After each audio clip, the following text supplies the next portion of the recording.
ভাতৃগণ, ঈশ্বরের নানা করুণার অনুরোধে আমি তোমাদিগকে বিনতি করিতেছি, তোমরা আপন আপন দেহকে জীবিত পবিত্র ঈশ্বরের প্রীতিজনক বলি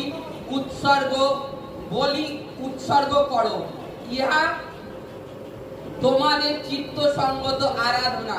আর এই যুগের অনুরূপ হইও না, কিন্তু মনের নতুনীকরণ দ্বারা স্বরূপান্তরিত হও, যেন তোমরা পরীক্ষা করিয়া জানিতে পারো ঈশ্বরের ইচ্ছা কি, যাহা উত্তম ও প্রীতিজনক ও সিদ্ধ। Hallelujah, hallelujah. আমরা হৃদয় থেকে ঈশ্বরকে আরাধনা করতে চাই না, হৃদয় থেকে। যখন কলুসার বাইরে যাই তখন আমাদের ঘোল পাল্টে যায়, তাই তো? এখানে এসে একরকম কথা বলছি, কলুসার বাইরে গেলাম আমার রূপ চেঞ্জ হয়ে গেল। আবার এখানে যখন আসছি খুব ধার্মিক, চিত্ত সঙ্গত আরাধনা করছি, কেঁদে একাকার হয়ে যাচ্ছি। বাইবেলে এটাই আমাদের বলছে যে তোমরা হৃদয়ের সঙ্গে আরাধনা করতে চাচ্ছ ঈশ্বরের, হৃদয়ের সাথে চিত্ত সঙ্গত কি করলে তোমরা সেটা করতে পারবে, এটা এখানে দেখাচ্ছে। আর এই যে কথাগুলো বলছি, এটা আমার থেকে কেন বলছি, এটা পবিত্র আত্মার মাধ্যমে। এটা আমি বলছি না, এটা পবিত্র আত্মা তিনি বলছে। এখানে আসলে তোমাদের রূপ একরকম, অথচ বাইরে গেলে তোমাদের রূপ আর এক রকম হয়ে যায়। তা তোমরা খ্রিস্টকে কেমন জানো, খ্রিস্টকে কেমন জানো? এখানে বলছে, অতএব হে ভাতৃগণ, ঈশ্বরের নানা করুণার অনুরোধে আমি তোমাদেরকে বিনতি করছি। নানা করুণার, তোমাদেরকে স্মরণ করিয়ে দিচ্ছি ঈশ্বরের কি করুণা করেছে। আজকে যদি আমরা পুরাতন নিয়ম দেখি, যাজক যখন ঈশ্বর সদাপ্রভুর সম্মুখে কোনো ভেট উৎসর্গ করত, মেষ বলি কিংবা যে কোনো বলি ঈশ্বর সদাপ্রভুর সেই সিন্ধুকের সম্মুখে নিয়ে যেত, তখন যাজকের পিছনে দড়ি বেঁধে রাখা হতো। জানি আমরা, পুরাতন নিয়মে লেখা আছে, আদি পুস্তকে, যাত্রা পুস্তকে যে লেখা আছে, যাজকের পিছনে মাজায় কোমরে দড়ি বাঁধা থাকতো। যাজকের মধ্যে যদি কোনো পাপ থাকতো, সে ওখানেই মারা যেত। জানি কি এটা? তাই ঈশ্বরের কতটা করুণা যে আজকে ঈশ্বরের ভবনে এসছো, তোমাদের মধ্যে পাপ আছে, অন্ধকার, মিথ্যে কথা আছে, গালাগালি আছে, তা সত্ত্বেও তোমরা এখানে উপস্থিত হয়ে সুন্দরভাবে বসে আছো, তোমাদের কোনো অসুবিধা হচ্ছে না, তোমরা মরে যাচ্ছ না। এটা ঈশ্বরের একটা করুণা না, ঈশ্বরের করুণা না? দেখো তোমরা এক সময় কি ছিলে, তোমাদের পুরাতন সময় ফলো করো, যে যাজকের কোমরে দড়ি বেঁধে রাখা হতো, কিংবা ঈশ্বর সদাপ্রভুর এই প্রাঙ্গণ, এটা মনে করুন ঈশ্বর সদাপ্রভুর আগেকার দিনে সেই ভবন। তাই এই ভবনে কেউ যদি ওই বাইরের থেকে কাপড়টাও স্পষ্ট করে দিত, সেই জায়গায় মরে যেত, তার মৃত্যু হতো, তার মধ্যে পাপ থাকলে। তা আজকে কতটা করুণা ঈশ্বর করেছে, তোমাদের মধ্যে পাপ থাকাকালীন তোমরা ঈশ্বরের ভবনে, জীবিত পরমেশ্বরের ভবনে এসে বসে রয়েছে। কতটা করুণা ঈশ্বর করেছে, এগুলো কেন ভুলে যাও? এটা ঈশ্বর আমাদেরকে স্মরণ করিয়ে দিচ্ছে। তারপরে কি বলছে দেখুন, বলছে, বিনতি করছি তোমরা আপন আপন দেহকে জীবিত পবিত্র ঈশ্বরের প্রীতিজনক বলি রূপে উৎসর্গ করো। হালেলুয়া। এখানে বলছে তোমরা আপন দেহকে, কি তোমার দেহকে জীবিত পবিত্র ঈশ্বরের প্রীতিজনক বলি রূপে উৎসর্গ করো। তোমার দেহটাকে উৎসর্গ করো কি বলি রূপে। যে বলি এক সময় যাজক কি নিয়ে যেত, রক্ত নিয়ে যেত ছাগলের কিংবা যে কোনো পশু যা হোক নিয়ে গিয়ে উৎসর্গ করতো ঈশ্বর সদাপ্রভুর সিন্ধুকে সম্মুখে। আর সেটা তা বলছে না, আজকে তোমরা তোমাদের দেহটাকে, তোমাদের শরীরটাকে, এটাকে উৎসর্গ করো ঈশ্বর সদাপ্রভুর সম্মুখে। কিভাবে উৎসর্গ করবে? তোমার শরীরটাকে যে ঈশ্বর সদাপ্রভুর কাজে উৎসর্গ করবে, সেটা কিভাবে? এখানে বলছে জীবিত পবিত্র ঈশ্বরের। এবার আমি যদি আমার শরীরকে উৎসর্গ করতে হয় ঈশ্বরের কাছে, তবে আমাকে কি হতে হবে? পবিত্র। কি পবিত্র? আমরা যদি দেখি যে মেষশাবক গুলোকে উৎসর্গ করা হতো, সেই মেষশাবক কি ছিল? পবিত্র থাকতো।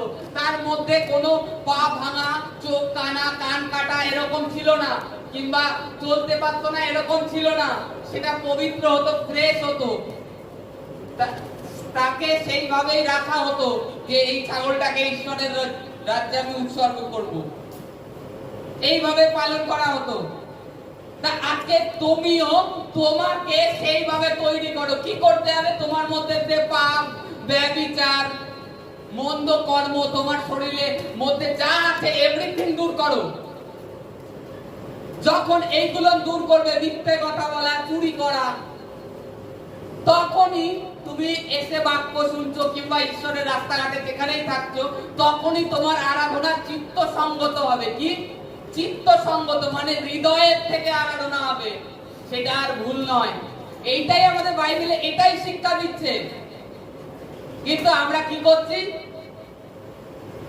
মানে জগতেও থাকতে চাচ্ছি পাপের মধ্যে, আবার এদিকে ঈশ্বরকেও ছাড়তে চাচ্ছি না। ঈশ্বর বলছে পাপ ত্যাগ করো, দেখো তোমার জীবনে আমি কি করতে পারি, দেখো, দেখতে থাকো। কারণ আমি তোমাকে বেছে নিয়েছি, রাজা ধীরাজ, যিনি এই পৃথিবীর সৃষ্টিকর্তা, নির্মাণকর্তা। সে কে? মনে করুন আজকে তাকে আপনি কি বলে ডাকছেন? প্রভু, ঈশ্বর, পিতা, তাই তো? তা আপনি আবার ভাবছেন আমার আটার কমি, চালের কমি হবে, কিংবা আমার এই খারাপ কাজটা না করলে, চুরি না করলে, কিংবা ব্যভিচার না করলে আমার সংসার চলবে না, এটা আপনি ভাবছেন। কিন্তু আপনি কি ঈশ্বরের উপরে থাকছেন না। এটা আপনার ভাবনা। এটা কি আপনার ভাবনা? ঈশ্বরের ভাবনা নয়। ঈশ্বর এটা বলে না। ঈশ্বর এটাই বলে যে তুমি বিশ্বাস কর, দেখ আমি কি করতে পারি। তুই আমাকে হৃদয় থেকে দেখে দেখ। আজকে অনুগ্রহ, যে আমি কি বলছি একটু আগে যখন বলেছি যে কি আমরা অনুগ্রহের নিচে রয়েছি, তাই তো? আমরা বলছি প্রত্যেকে অনুগ্রহের নিচে রয়েছি। কর্ম দ্বারা, কর্ম করলে বেতন পায়, বিশ্বাস করলে অনুগ্রহ পায়, তাই তো? এটা তো জানি। আজকে যে কর্ম করে, অদ্ভুত কাজ কখন হবে? যখন আপনি বিশ্বাস করবেন। ঈশ্বর ইসরায়েল সন্তানদেরকে যদি স্বর্গের থেকে মান্না দিতে পারে 40 বছর, প্রভু যীশু খ্রিস্ট দুটো রুটির মাধ্যমে যদি 5000 লোক খাওয়াতে পারে, তা আপনার যে অভাব রয়েছে সেটা কি দূর করবে না? করবে। কিন্তু আপনাদের বিশ্বাস কম, চাচ্ছেন না, বিশ্বাস সহকারে প্রার্থনা করছেন না, এই কারণের জন্য। আর আপনার যে শরীরটাকে পবিত্রভাবে ঈশ্বরের সম্মুখে উৎসর্গ করেননি, এই কারণে আপনার চিত্ত সঙ্গত আরাধনা হয়নি। এই কারণে আপনি জগতের মোহমায়ায় পড়ে রয়েছেন। আমার এ কমি, আমার তা কমি, আমার এটা নেই, ওটা নেই। যখন আপনার আরাধনা চিত্ত সঙ্গত হবে, আপনি বলবেন ঈশ্বর তোমার ধন্যবাদ করি যে তুমি আমাকে বাঁচিয়ে রেখেছো। আর তখন বলবেন যে ঈশ্বর তোমার বাক্যে এ লেখা রয়েছে, এটা আমার জন্য প্রভু, এটা আমাকে দাও। আর ঈশ্বর সেটা আপনাকে দেবে। আজকে প্রত্যেককেই বলবো, আপনারা ঈশ্বরের প্রাঙ্গণে আসেন, চিত্ত সঙ্গত আরাধনা করুন। চিত্ত সঙ্গত, নিজেকে পবিত্র করুন, নিজের মুখের থেকে মন্দ কথা ত্যাগ করুন। ঈশ্বর এটাই চায় যে প্রভু বলছে আমি যেরকম সেই রূপ তোমরা আমাকে, বাইবেলে পৌল বলছে তোমরা খ্রিস্টকে পরিধান করো। পরিধান করার মানে কি? খ্রিস্টের চরিত্র তোমাদের মধ্যে আসবে। কখন আসবে? যখন তোমরা খ্রিস্টকে পরিধান করবে। আর তোমাদের আরাধনা চিত্ত সঙ্গত তখনই হবে যখন তোমরা নিজেরা নিজেদেরকে পবিত্র করবে, প্রেস করবে, তখনই তোমাদের আরাধনা চিত্ত সঙ্গত হবে। এখন তোমরা কি? তোমরা খালি ভাবছো আমি সুস্থ হব, আমার এটা প্রয়োজন আছে। না, এটা নয়। এটা যখন তোমার মধ্যে অলরেডি ঈশ্বরের অভিষেক বাড়বে, ওটা অলরেডি এমনি হয়ে যাবে। ওটা তোমার চেতে হবে না, ওটা অলরেডি ঈশ্বর দিয়ে দেবে। হৃদয় থেকে নিজেকে ঈশ্বরের সম্মুখে উৎসর্গ করো যে ঈশ্বর, এই জীবন তোমার রাজ্যের জন্য, তোমার কাজের জন্য।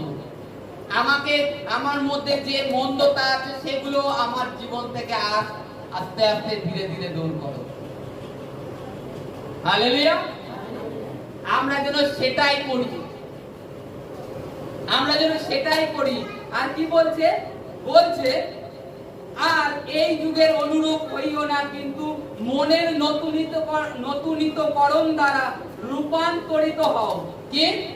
আজকে মনের নতুনীকরণ দ্বারা রূপান্তরিত হতে বলছে। আজকে আমাদেরকে পরিবর্তন হতে বলছে, রূপান্তরিত হতে বলছে ধীরে ধীরে ধীরে ধীরে, আস্তে আস্তে। পবিত্র আত্মার কাছে সাহায্য চাও যে প্রভু, আমার জীবনে এইরূপ একটা মন্দ কর্ম রয়েছে আর আমি বিশ্বাস করি এটা আমার জীবন থেকে চলে গেছে। ঈশ্বরের কাছে বিশ্বাস সহকারে প্রার্থনা করো, তবে দেখবে আস্তে আস্তে তোমার জীবনে যেটা আছে, তুমি যদি বাক্যটি ক্লিয়ার করো,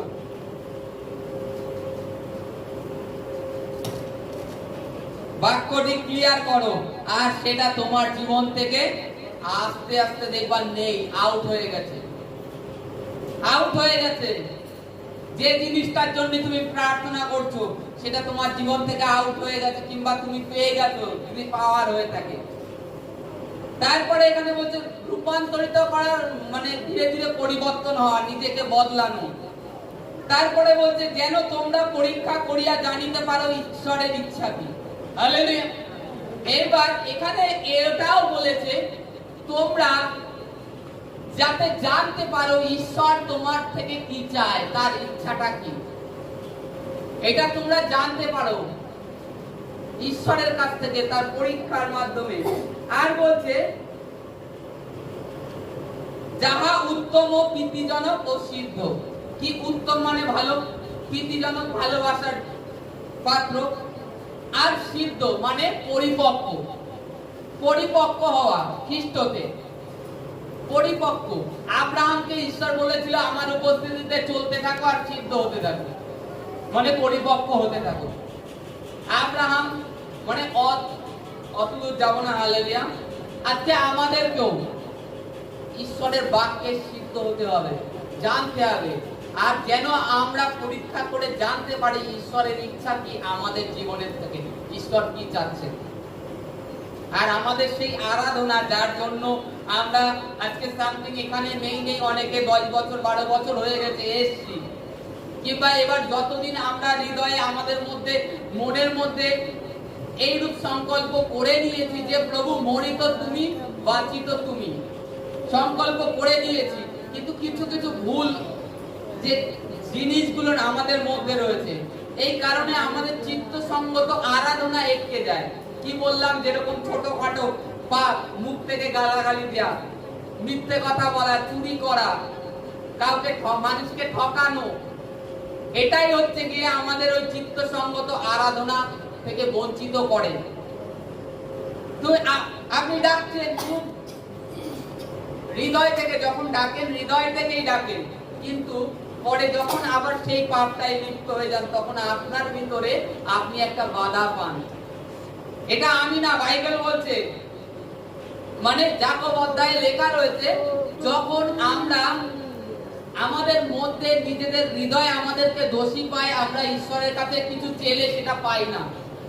আর যখন আমাদের হৃদয় দোষী না পায় তখন আমরা মনের যে বল, সেই হৃদয়ের বল সহকারে চেতে পারি ঈশ্বরের কাছে যে ঈশ্বর এইটা আমার প্রয়োজন, এইটা আমাকে দাও। আর যখন আমাদের মধ্যে কোনো গিল্টি না থাকে, কোনো অন্যায় না থাকে, তখন চেলে আমরা সেটা পাই। কারণ কি? আমার মধ্যে অন্ধকার নেই, এই কারণের জন্য। আর তখন আমাদের আরাধনা চিত্ত সঙ্গত হবে, নিজেদেরকে পবিত্র করতে হবে, ফ্রেশ করতে হবে। এটাই চিত্ত সঙ্গত আরাধনা ঈশ্বরের সম্মুখে। হালেলুয়া।